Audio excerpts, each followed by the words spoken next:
This is a presentation of Northeast Streaming Sports.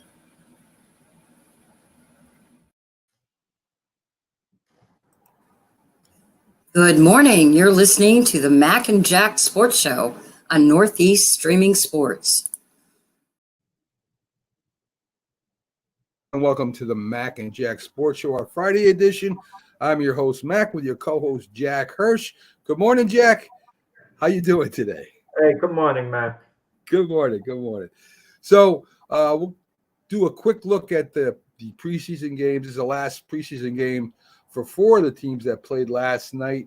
The Colts beat the Philadelphia Eagles 27-13. Richardson played pretty well. He threw 6 for 17 passes for 78 yards. He ran pretty well. Minshew had the better passing game. He went for 9 for 11 for 102 yards. Now, mind you, the Eagles didn't play their starters. They played their third stringers especially. And for the Eagles, for the Colts, even Houston and Deion Jackson both had rushing touchdowns. I don't know if you saw it or not, Jack, but Richardson did the fly eagle fly thing in the end zone last night. In front of nights ago they played, Mac. 2 nights ago. No, that was last night, Jack. Colts versus the Eagles. That was last night. Okay. And I didn't see the game, Mac. Quite honestly, I didn't see the game. And the other game last night was the Pittsburgh Steelers. They beat Atlanta 24-0. Pickett had a good game again against the Falcons. Didn't play any starters. He went 4 for 4 with 86 yards. Mitch Trubisky went 7 for 9 for 54 yards. And running backs McFarland, Nicky Harris, and Jaylen Brown all had rushing touchdowns. So the Steelers. Go ahead. Yeah, I watched some of the Steeler-Falcon game. I'm not big on the preseason, Mac, at all. Anyone who watches our show could tell. I never make a big deal out of that. I only look at some individual competitions, perhaps. But even then, I basically have my mind, what's made up, what each team should do. And they know what they should do as well.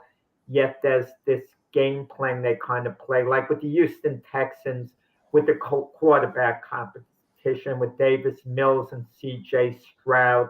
Everyone knows C.J. Stroud. It's his job. So why are they saying it's a competition to see who's going to start? That just holds a team back. It just diminishes your backup in David Mills. And why make even C.J. Stroud feel he has to earn the position? He's the number 2 overall pick on the draft. But with that said, the Steeler-Falcon game, I'm going to tell you, Mike Tomlin's really developed a heck of a defense there at Pittsburgh. They're really, really primed. 18 winning seasons in a row. They seem to handle the Falcon running game, and a lot of people have these high expectations for the Falcons.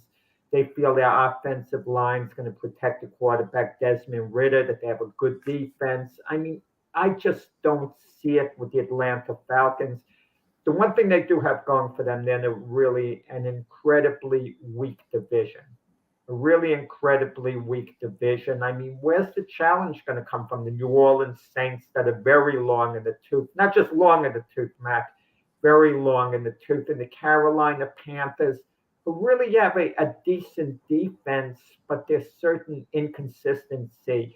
The Panthers could peak late in the year with Bryce Young, but right now to start the season, they have issues, especially on the offensive line, who hasn't been protecting Bryce Young in the preseason. Good morning, Rick. How you doing today? I disagree with you, Jack. I think the Saints win that division easily. I don't think there's any team out there that has as much talent or experience as the Saints. I think the Saints jump off to an early lead and they just cruise. So Saints aren't good enough to win the division easily. A great year for the New Orleans Saints would be if they go 9-8. And that's not quite winning that should be good enough to win the division. That would be a great year for them. I think so. But that doesn't win a division easily because then someone else comes in at 7-10, and they're pushing you throughout the season if that's the case. But it is the weakest division, we could agree, in I football. agree. Oh, definitely. There's no doubt about that. Today we have 3 games. We got the Lions at the Panthers, the Patriots against the Titans, and the Chargers against the Niners. Saturday there's a bunch of games, including the Jets and the Giants, that we're going to go see, and we're going to get to see Aaron Rodgers. Hoping Saquon plays, because Saquon hasn't played all year. It'd be nice to see him out on the field again for the Battle of New York preseason style. Of course, they play again regular season, which will be a little bit more fun. But it should be a fun game, Jack. So we'll see what happens. I don't know. That's an exhibition game, Mac. I don't get excited. I don't follow the exhibition games. I keep the TV on. I'm doing other things. It's not like a regular season game. A regular season game, I'm really locked in. Oh, really yeah. locked into the games. A preseason game, I'm just casually watching, honestly speaking. Aaron Rodgers reportedly is going to play maybe 2 series during that game. They might, even yank him during the second series, but that's the plan. He'll be in for 2 series, then they'll go to Zach Wilson. I'm more interested in seeing Zach Wilson than Aaron Rodgers, Saturday. We know what Aaron Rodgers could do. The only thing that's really of high interest is Aaron Rodgers making his Jet debut. So it's the first time he's ever going to take the field officially as a New York Jet, even though it's an exhibition game. It's not an official game. The first time he'll take it in a game condition that's more than a scrimmage, I should say. But we know what Aaron Rodgers could do. I mean, what are we expecting? So he hits a couple of passes, we're going to get all giddy. He's been doing that his whole life. I'm more curious over the progress of Zach Wilson to see whether he can do some good things or not.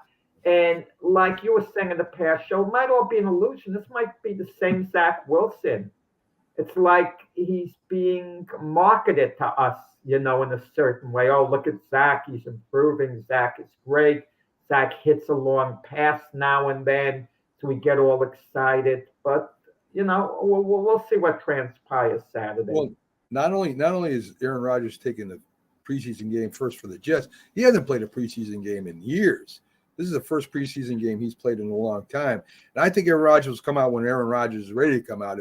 If the timing isn't there and the receivers aren't catching the ball or whatever happens, I think Aaron Rodgers goes in there till he has a good drive. So he may last longer, Jack. We'll see what happens as they're playing. I expect to see a very, even though it's exhibition, I used to go watch the Giants and Jets play. It means a lot to the players to even win this exhibition game for the franchises too. So it should be a lot of fun. It should be loud, and it should be a lot of fun. So I can't wait. Yeah, I think Robert Salah was talking about his intentions of how long he's going to play Aaron Rodgers. But you just said it. Let's say he goes 3 and out. He's not going to yank Aaron Rodgers. He's going to say, Aaron, you want another series. If Aaron has 2 series that are really not acceptable to him, he might want to stay in for a third one. Even though Robert Salah would want him to come out, he'll leave him in, upon Aaron's request. There would be limits, I have to admit. If Aaron Rodgers wanted to play 3/4 of the game, then Robert Salah would stamp his authority as a head coach, saying, "No, I'm sorry, Aaron, we're taking you out." Right. But Robert Salah would really have to get pushed to the wall, more or less, to take Aaron Rodgers out. Otherwise, Aaron Rodgers will decide how long he wants to be. He might want a 1 series. He might hit a couple of passes. And Aaron Rodgers will say, I'm okay, that's it for the night. And even though Robert Salah would have wanted to play him 2 series, he'll probably say, Aaron, you sure you don't want to go in for 1 more maybe? And Aaron Rodgers will say, no, Robert Salah will go, okay, that's it for the night. The only way I could see Rodgers or Daniel Jones getting yanked early is if they're taking hits. If Rodgers starts getting hit in the backfield or Jones starts getting hit in the backfield, because you got to admit the Jets defense is very good. I think the Giants defense is going to be good this year, and I think if they start getting hit, they may yank their quarterbacks out. So well, that's not really going to happen because the Jet offensive line is going to protect them enough, and the passes that Aaron Rodgers are going to throw as short passes. He's not going to stay in the pocket long. All right, we'll see what happens, Jack. A lot of dump offs. Yeah. This season, I I don't know if there'll be a 100-game winner this year, Jack. Normally we have 100 or 200-game winners. The Braves are the closest. Let me see where the Braves are at. The Braves are 82-44, so they got a shot at breaking 100. I don't think any other team will break 100 this year, Jack. So it's been pretty competitive. It's been pretty tight, where teams aren't winning as much games as they used to. There's no team out there besides, to me, the Braves that really have been dominating this year. So let me give you the standings real quick. You got Baltimore at 78-48, holding on. Tampa Bay is at 77-50, where they're within striking distance. You got Toronto at 70-58, and Boston is 67-60. In the Central, Minnesota is 65-62. The West, Texas is at 72-54. Houston is 72-56, and they just got trounced last night by the Sox by 17-1. As a matter of fact, Seattle's coming on there at 71-56. In the NL East, I talked about the Braves at 82. No, wait. The AL East, the American League.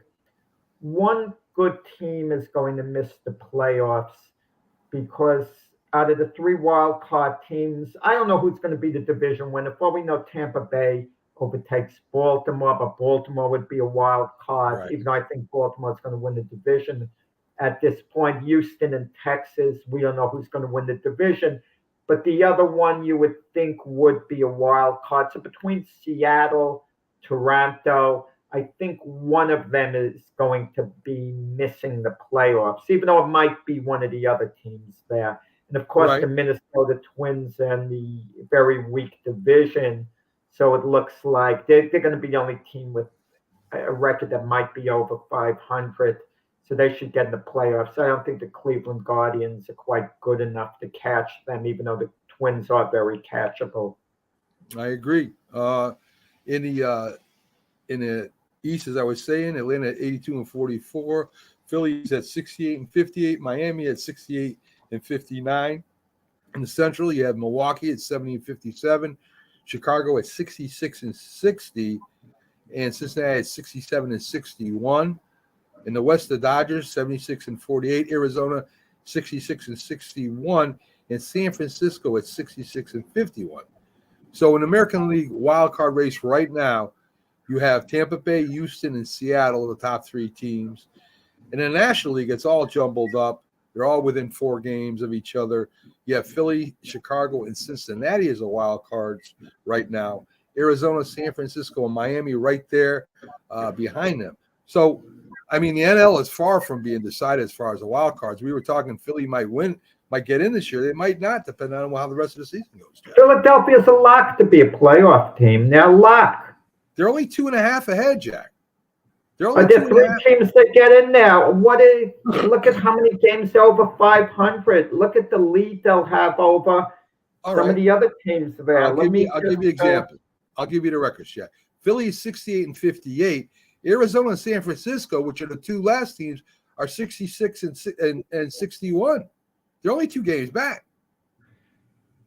So, I'm looking. The Philadelphia Phillies are 11 games over 500 here. And right. I'm looking, I see what you're saying. Well, a team like Chicago is 5 games back. It's Arizona 6 over 500. The Phillies up by a few games in the wild card race. Right. They should be fine. I shouldn't say that they're a lock. They're not quite a lock. But they have the first wild card position right now. So 3 teams would have to pass them in the wild card hunt. And the 3 teams, Chicago is 2 games behind them. Arizona's 2 games behind them. And the Giants are 2.5 games behind them. Yeah, so it's in the Phillies' hands. All 3 teams directly behind them right now would have to play really well, and the Phillies would have to fall off a bit. It's possible, but I doubt it. And MLB news, Ohtani tears his UCL. He's done pitching for the season. I heard he'll still be hitting. I spoke about this a couple weeks ago, Jack. he was showing signs of throwing the ball where he was giving up a lot of home runs. He had one good game, and then he gave up a lot of home runs the next game.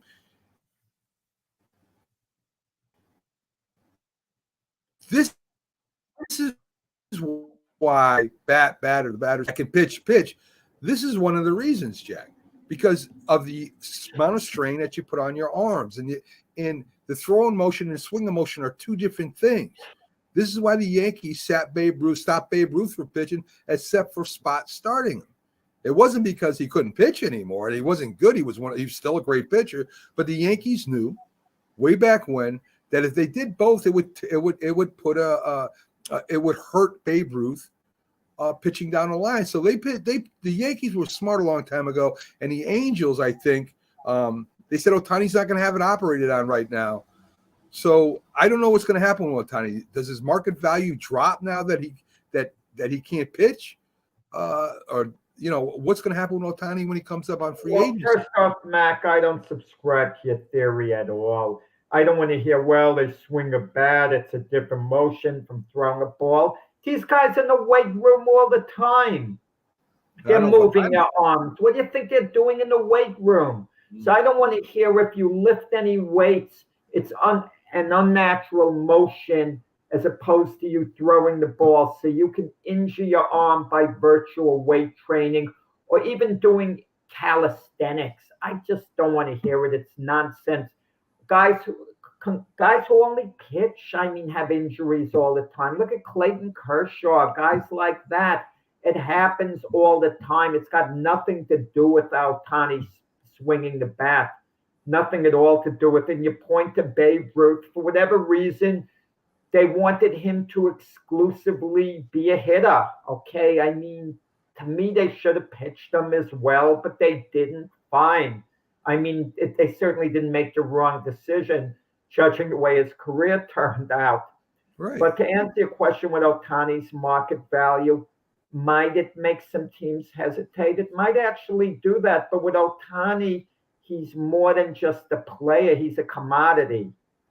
He's a commodity. Very few players are commodities. What they mean for the franchise as far as the revenue that they can get by having an Ohtani there. You market Ohtani. He's not just a ball player. But moving forward, someone's going to have to give him at least a 10-year contract, it would seem. And that's going to take him to close to age 40. And you have to think, what's he going to be doing for you if he's playing all those years?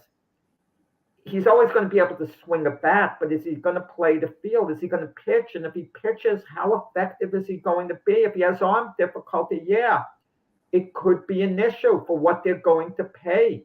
Because in Ohtani, the money's going to be so great. It's going to be coming around. They're going to start at $50 million. They might top it off at this point at about $55 million per year. Okay.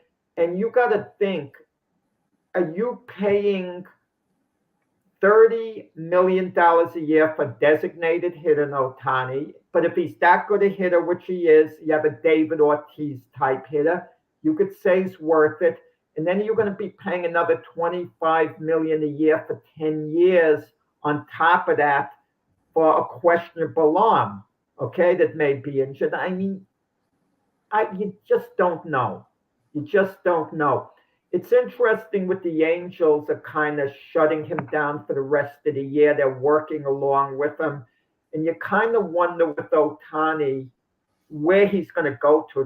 That's a bigger question because he's going to pitch again.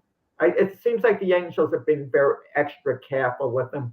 He should pitch again, but they're working along with him as if he's going to be on that team long term, even though they have no commitment from him. Speaking of arms, Steven Strasburg has announced his retirement. He hasn't pitched since 2022. After the Nationals won the World Series a few years ago, they gave him a big contract, $35 million a year. His arm went out on him. And Steven Strasburg had great stuff. When he came up to the Nationals, he pitched for them alongside Max Scherzer there. It looked like Steve Strasburg could potentially have a Hall of Fame career. but with injuries and all, things didn't quite work out. Look, they won a World Series. He was a top of the line pitcher for a while, but he falls into kind of the Jacob deGrom category. It would seem that they didn't quite play out the whole career as long as you would have liked to have seen. Well, I'll tell you, if I'm an owner, I go out and I get Ohtani. I don't want him pitching on a regular.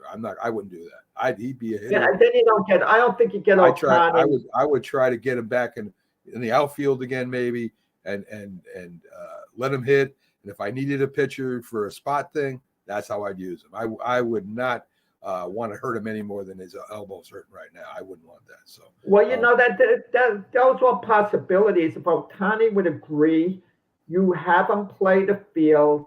He's a full-time outfielder or first baseman or whatever, however you want to use him. And once in a while, you bring him in the ninth inning to get a guy out. You might enjoy doing it. You use him kind of like you would a little leaguer. You don't overdo his arm.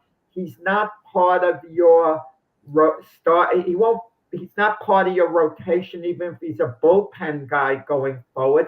He just comes in once in a while in the ninth inning.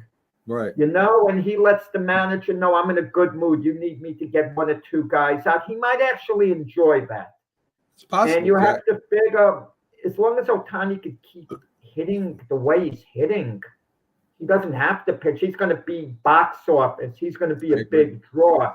People are going to want to come out to see him play, and he's going to mean a lot dollar-wise to the organization for them to give him the type of contract he seeks. No doubt. The Tampa Rays take down all Wander Franco likeness from their site. We talked a little bit about that before. He was caught with a underage girl, I think, in the Dominican Republic or something like that. So that's that.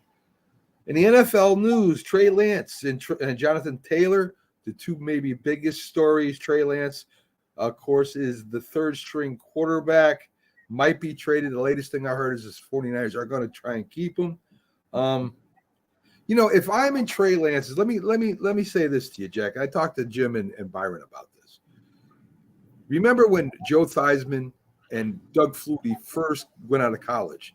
They both went to Canadian Football League. Joe Theismann had a great year. Flutie had record-breaking years in CFB, and then they went in the NFL. And I think right, and correct me if I'm wrong. Wasn't Flutie even a Heisman Trophy winner, Jack? When he was at Boston? But Mac, I know where you're going with this. You're feeling that Trey Lance could benefit playing in the Canadian Football League or USFL. A USFL, I don't see it, Mac. The game is so superior in the NFL. It's so much faster, so much bigger. I mean, I think he would best be served going elsewhere to another franchise where he could be made the primary backup quarterback. Some teams would do that for him. Listen, at the end of the day, you ever hear the term in show business, you either got it or you don't. He needs the experience. We don't know with Trey Lance for sure. Right. So you're making my point. My point. No, if he goes to another team, Jack, he's not gonna get the experience of playing, except for in practice. If he goes to the USFL or XFL or whatever, or Canadian football for that matter, if he does that, he might have a shot at getting playing experience. That's what the kid needs. The kid don't need to sit behind somebody anymore. He's already done that, and we know what that has. Hold on, we got Byron coming in here, and maybe he can share his thoughts. So, like I talked to you and Jim about. Byron, he thought Scott Bruner was better than Phil Simms when he played with both of them. He went all over saying that. So what does Byron know about QP? Scott Bruner threw in my first touchdown. I'll tell you that. Yeah. That's right. So, Byron, I talked to you and Jim about this before the show on Wednesday. Trey Lance is either going to be traded. I heard San Francisco may keep him. Problem with Trey Lance is he's not going to get any significant real playing time if he stays in the NFL. Even if he gets traded, they were talking about Philadelphia or Baltimore. He's not going to get in a competition to start for the year. That's not going to happen. He just doesn't have the experience. Yeah. So if he goes and he plays in one of these, I don't even want to call them feeder leagues or whatever, G leagues, whatever you want to call it, If he goes and he plays in the USFL, XFL, the Canadian Football League, he has a shot to maybe start in one of these at one of these teams here. At least compete. He would start in the USFL. I mean, not a shot. Obviously, he would start in the USFL. Okay, so Byron, if he did, this would actually give him playing experience during a game, learning maybe how to read defenses, when to throw, all this good stuff that he's not going to get in the NFL. What are your thoughts? Yeah, absolutely. He definitely needs more experience, and definitely needs some reps and playing experience. And he just got to get the speed of the game down. There's so much that he had to learn and adapt to. And right now, he needs that experience hands on. Evidently, he's not quite ready yet because he's just not prepared. It seems like.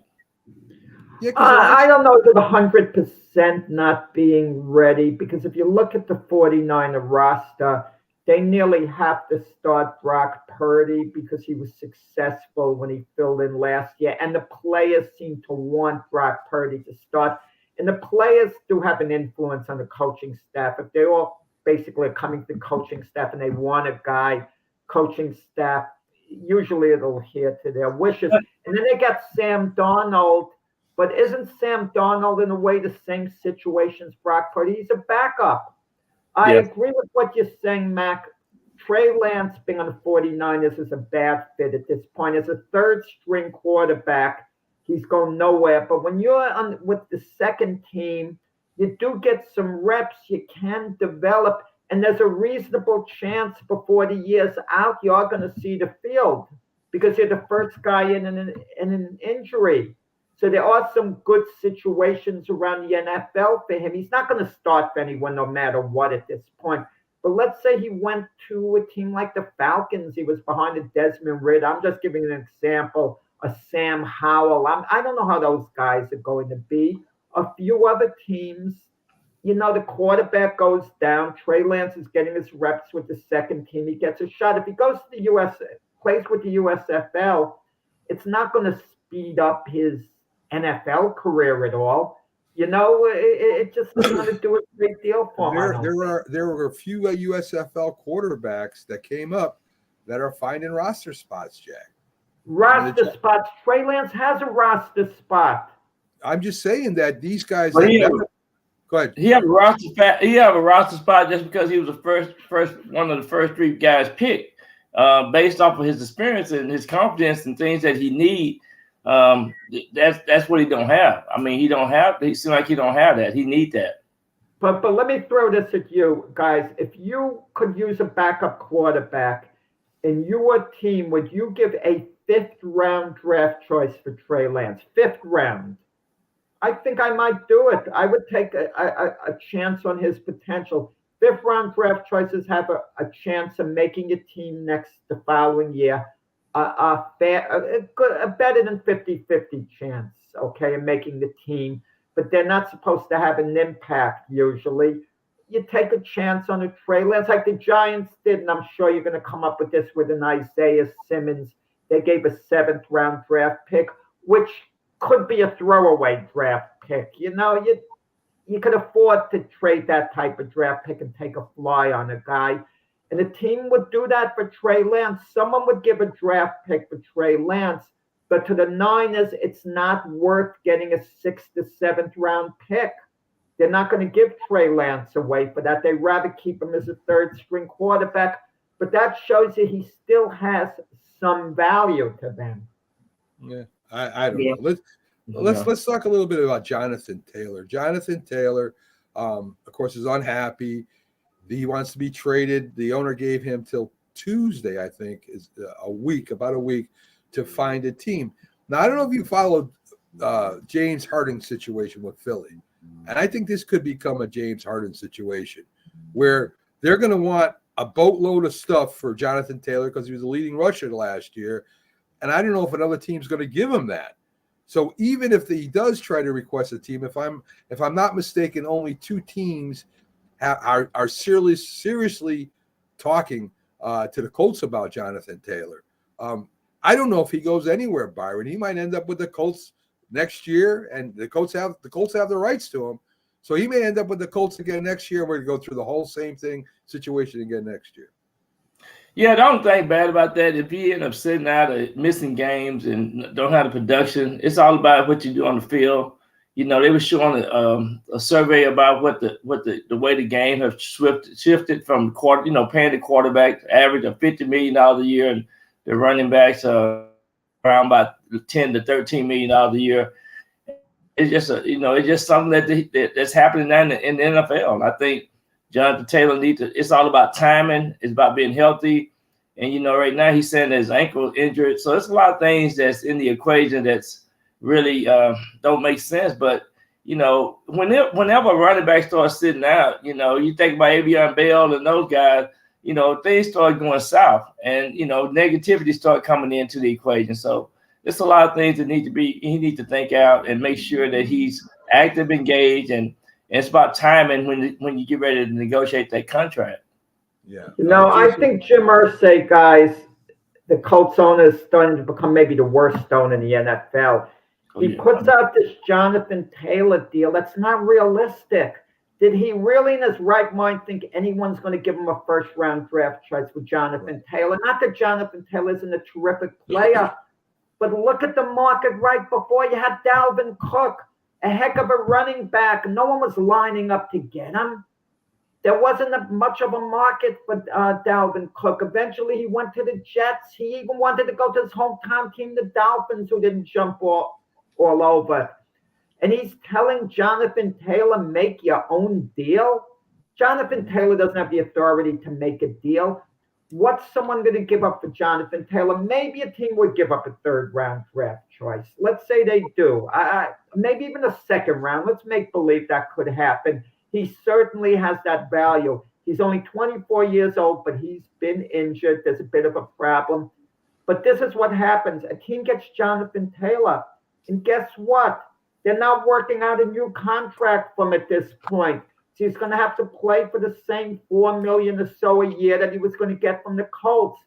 So how happy is Jonathan Taylor going to be? He's not going to be getting more money this year. The same thing happened when the Jets traded Adams to Seattle, Jamal Adams. He didn't get his new contract till a year later. Okay? How happy can the player be? So for Jonathan Taylor, this is a mess. And the way Irsay's handled this, how can Jonathan Taylor now come back to the Colts? Because chances are no deal's working out. They're not just going to give him away. So he comes back to play for the Colts this year. He's unhappy. He might even miss some games. If he feels the slightest twinge, he'll say, I'm not pushing myself for this organization. I'll play when I really feel like it, when I'm 100%. And he'll show flashes of what he could do to make someone maybe interested in him next year. It's a messy situation. Awful job by Irsay. Well, Ursula needs to shut up. I think owners need to do what they do. They own the team. You hire people to run the organization, and you don't make it more messier. And right now it's messy. And I just think too, these young players. That's why I say young players in their 20s need to have some mentoring, have some guys that they can talk to, and have the right agent to go in and represent you correctly. Because it can be, it can be a situation where you end up missing games.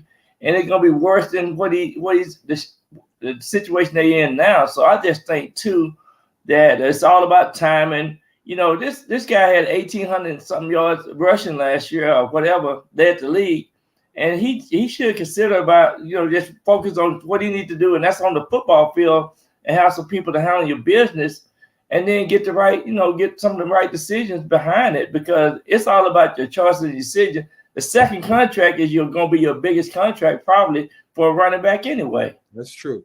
But you say Irsay should shut up, but so should Jerry Jones. They listen. Their owners is their team. They can say what they want. Right. I don't think Philly will give up a first round draft choice for Taylor. I mean, that GM over there is pretty he's pretty shrewd. I don't think he gives. Now they're set at running back. It seems. I mean, anyone would love Jonathan Taylor. Don't get me wrong. How much money, Mac, Byron, do these teams have with the cap at this point? There's not a lot. You really got to get creative to pay a guy at this point. I agree. Yeah, exactly, and that's another thing that in the equation, the salary cap. Some of these teams don't have that much to offer. That's why only certain teams. I think 2 teams are looking at maybe trying to see if they can negotiate something, but you got limited resources for his money. Right. You're very right. Dak Prescott is in talks with Dallas for a $50 million extension. Byron, if I'm the Dallas Cowboys owner, I want him to show me this year that he can take that step. That he can win a playoffs, take us to the NFC Championship. I don't know what Jerry Jones seems to love Dak Prescott, but we're talking about money now. I don't think that's going to happen. I don't know what you think. I don't think they're gonna happen either because they talking about CeeDee Lamb and Michael Parsons.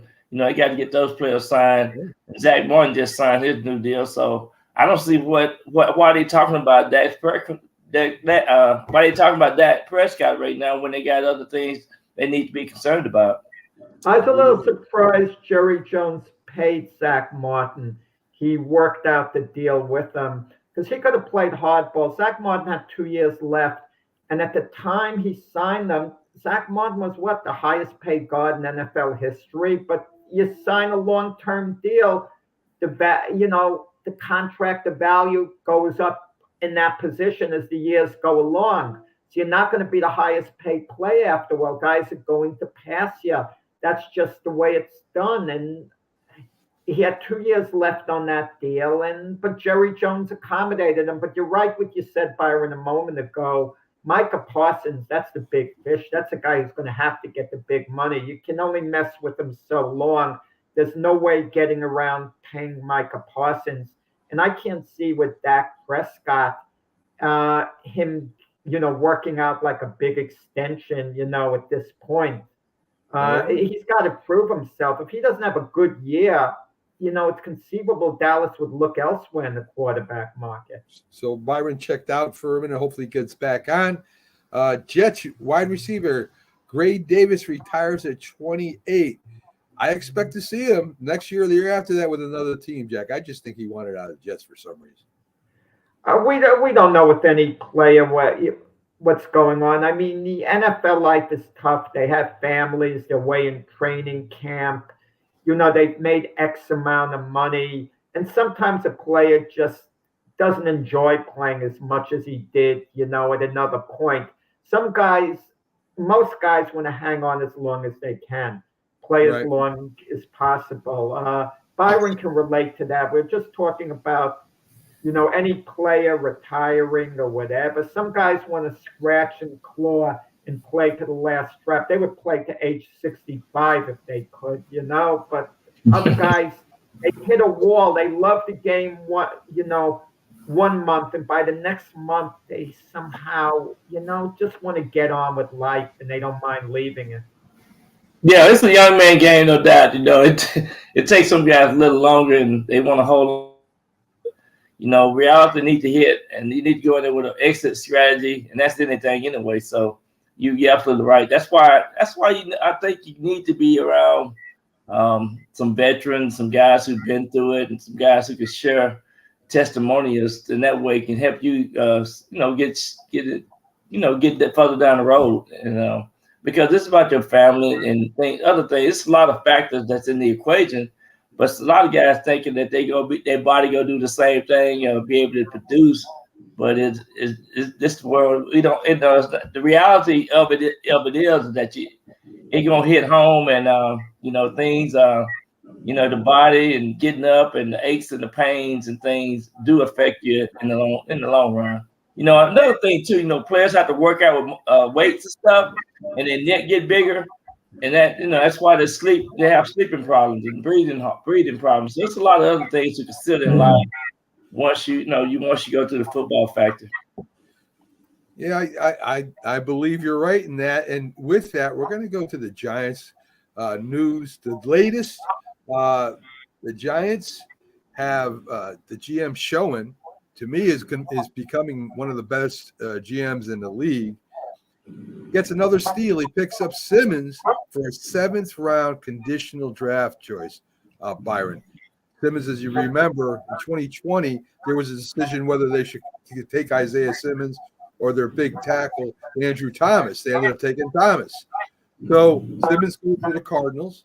They end up getting Simmons back, and he's going to hook up with Thomas, who was an ex-Clemson guy. So, wait.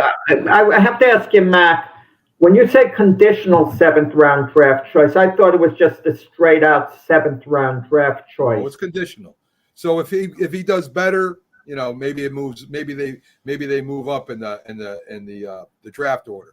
Maybe they go. They can go fifth, right. Fifth, depending how well Simmons plays. If he has a really good year for the Giants, they might have to give a 5th-round pick, perhaps. Yeah, something like that. Exactly. So if he come in and play a lot, based off his performance. Yeah.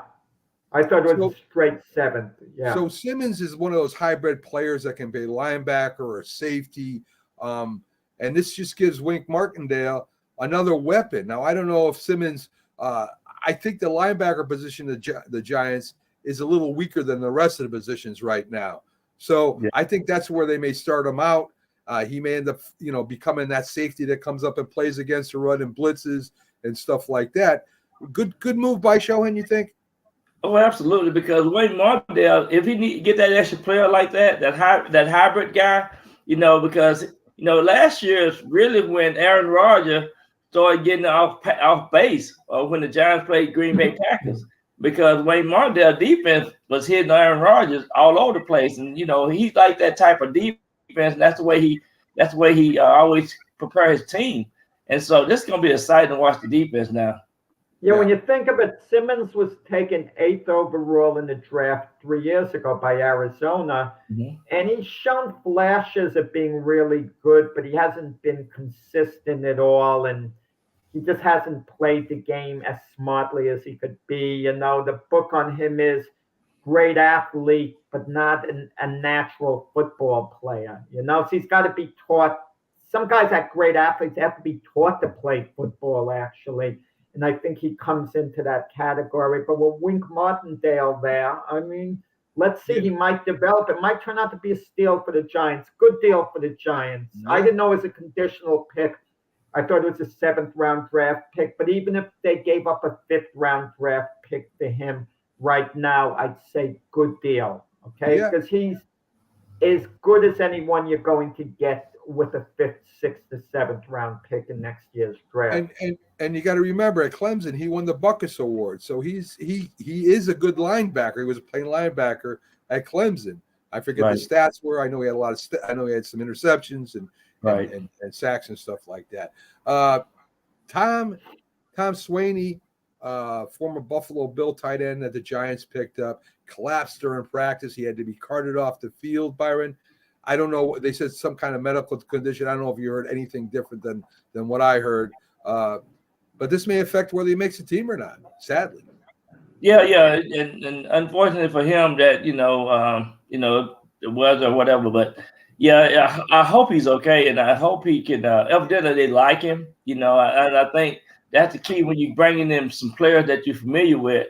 But unfortunately for him, the timing might have been bad. But hopefully he's okay, and they can see if he'll be okay when the season starts. But maybe they might have to put him on injury reserve. Yeah, that's a good point. They could do that. That's one of the options they do have. Well, we're going to be cutting down after this game to the 53-man roster, not counting the 16 practice squad players. This is where special teams comes into play right now, Byron, whether you make the team or not. The Giants got some good skilled people that may not make the team because they don't play special teams. Shepard, I love Shepard. Colt Beasley's a good slot receiver, but these guys don't play special teams. And if you don't play special teams, they got 4 tight ends. They got 5 running. There's a couple people are going to be cut. A few people are going to be cut, and it might be a good player just because they don't play special teams, Byron.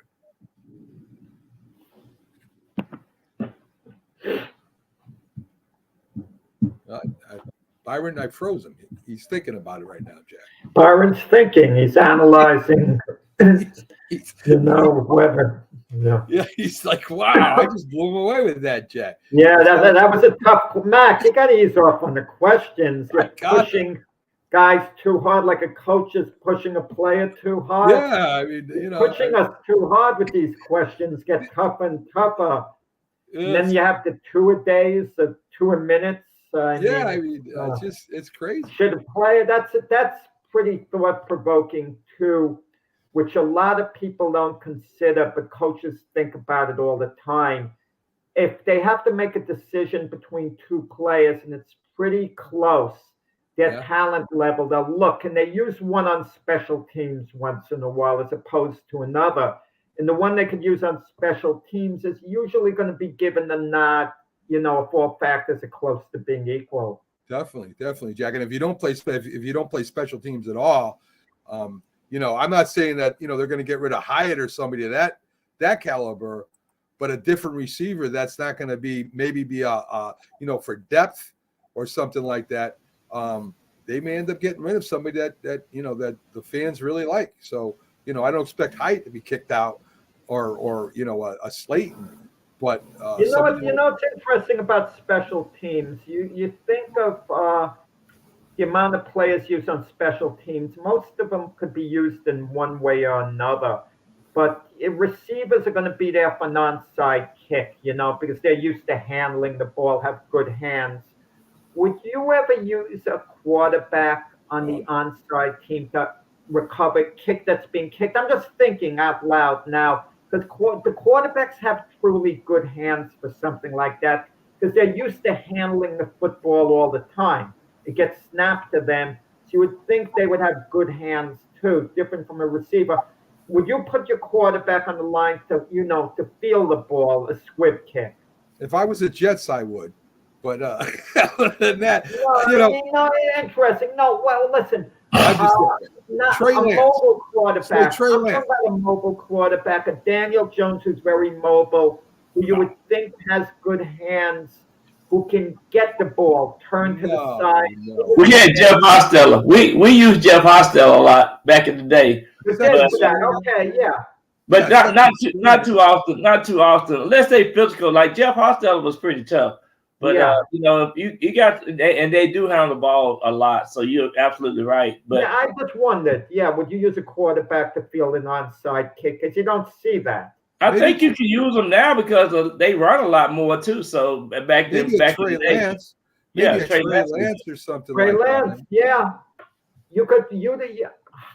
I know it seems weird. I don't know how often they practice that fielding onside kicks, but I know it's got to be practiced obviously now and then.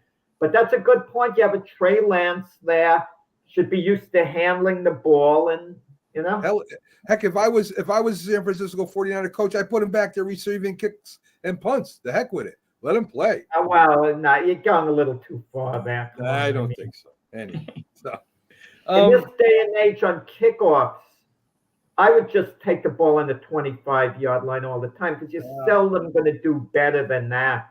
Well, just take it on the 25 and move forward. Well, if you got a good kick returner, he can get it past the 25 because they don't run and start like they used to either. That's right. Wait till the ball is kicked, and Jack would always. I would know Jack would take it on the 20. There's no way he's returning the kick there. No, I'd never return the kick. No. Wink Martindale cannot wait to go up against Aaron Rodgers again. He loves matching wits with the Hall of Fame quarterback. It didn't work out too well for Aaron Rodgers last time they did that, but of course, that was last year. We'll see what happens this year.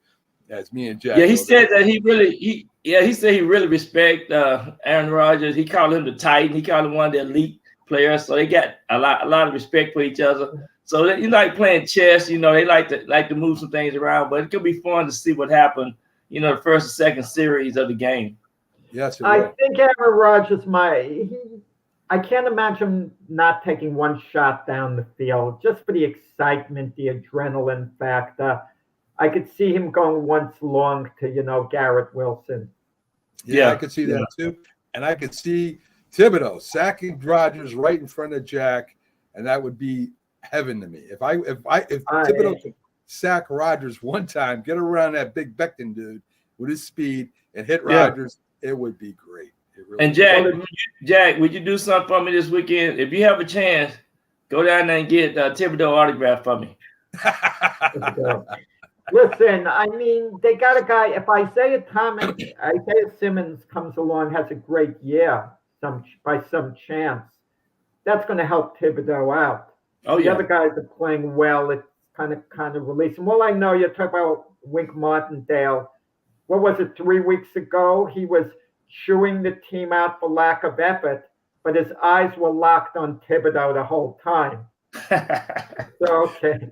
Wink don't But play. I think he gonna be ready when the season starts. I think that's what you do. You get him ready, fired up to.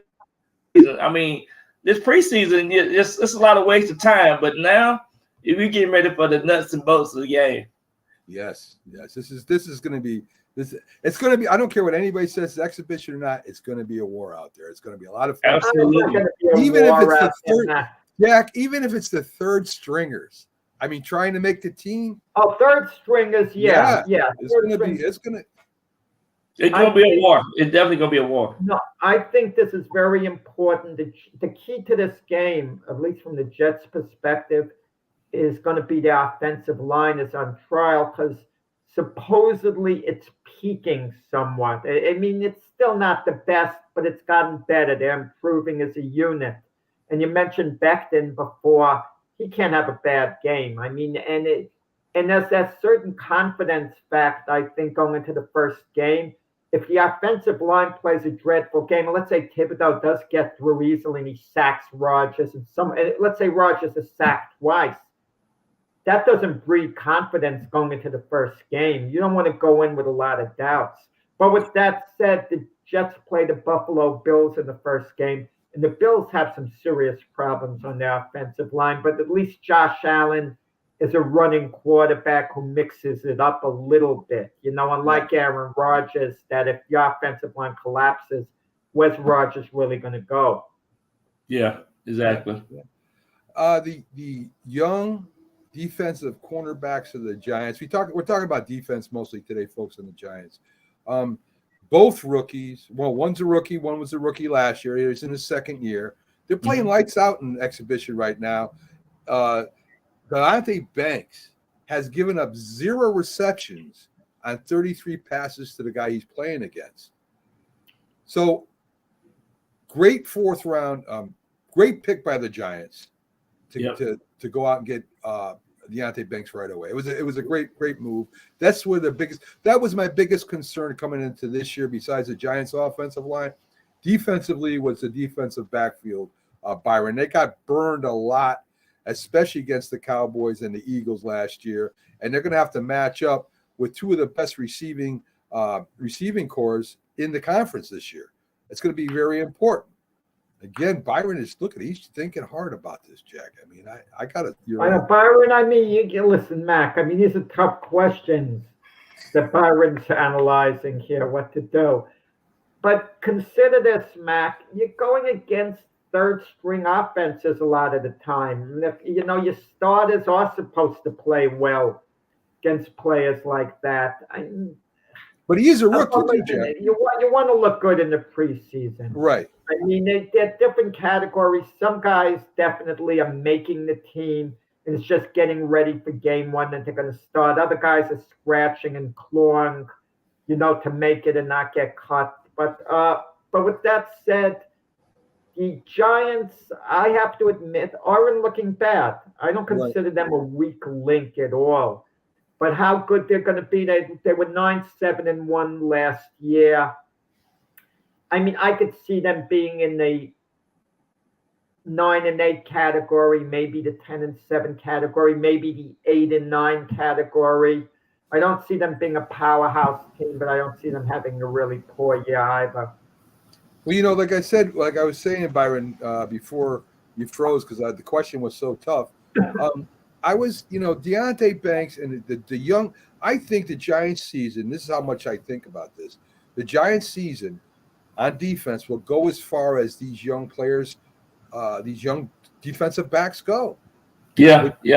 When you're talking about the Eagles, who have one of the best two receivers in the league, the Dallas, who has a three receiver, they're going to have to be able to stop these guys. I mean, we're going to pressure them, but you still got to be able to cover these guys. Absolutely, and but the one good thing that I've seen thus far with the early on in the preseason and practice for the Giants, they right there with the receivers. Those guys can run, great agility and great ability, and it's kind of reminding me of what happened with the Jets defensive backs last year. I think you got some young players, and they come in and they need to play, and right now that's what they've been doing. I mean, for us practice scrimmages and things like that. They've been doing well, very well. So I'm excited to see if these guys can hold on for the season because they're gonna get tested throughout the year for sure. Yeah. So yeah, some of these players too. You have to consider the coaching, the Giants' past history of coaching young players, because certain guys thrived elsewhere, like Eli Apple, Bradbury. They thrived elsewhere, and they didn't stick it out with the Giants. Kadarius Toney. He's now a key receiver with the Chiefs. He's hurt at the moment. Evan Ingram, key tight end with Jacksonville. And you talk about good teams, I just mentioned the Bengals with Eli Apple. They went to a Super Bowl with him. Kadarius Toney, the Chiefs win a Super Bowl. Jacksonville Jaguars are on the rise with Evan Ingram. And why didn't it quite work out long-term with the Giants? I mean, these guys are talented. If they had the coaching, these guys could have maybe been Giants, a good part of their career. But these players didn't have the same coaching that they have now with the Giants, so that's another factor. That's what I mean. Yeah, exactly. If they had the same coaches as the staff right now, who knows? But Kadarius Toney did. It didn't work out with him. But why couldn't it work out with the Giants and Brian DeBall and your great GM Joe Shine? But he goes to Andy Reid. And all of a sudden, he's a Boy Scout with Andy Reid. He's good. He's listening, because he's under proven leadership of Andy Reid and Patrick Mahomes. You played with guys like that, proven leadership, okay? Yeah. That's what we joke about Thibodeau, but had he been in those old Giant teams with Harry Carson, LT, he would have been a better player than he is now. Maybe he will develop into the player you think he is, but he would have been a little more advanced. I'm sure a little more focused. So they gonna get in his ear this year and get him right. So you need some of them old guys back from the 80s. Not all veterans are like that, though. Some of them just, I'm sure, do their own thing. I don't know how Leonard Williams is. And Leonard Williams, a pretty good player, not a great player, but he's not a Harry Carson. To get in Thibodeau's there. I'm just giving an example. You got to get the leaders from somewhere. And those old-time Giant teams, they had great leadership. Great leadership. That is true. And you have that type of leadership now. I'm not saying you don't have leadership, but is it the type that is going to keep everyone in line? Yeah, and that's what they need. They definitely need that. Somebody got to step up. So hopefully we can get somebody to step up. And Harry Carson and those guys need to start walking through the locker room. We have the alumni weekend, and that'd be a good time to sit down and chat with some of these young players. So that'd be really good. If they need to do that more often.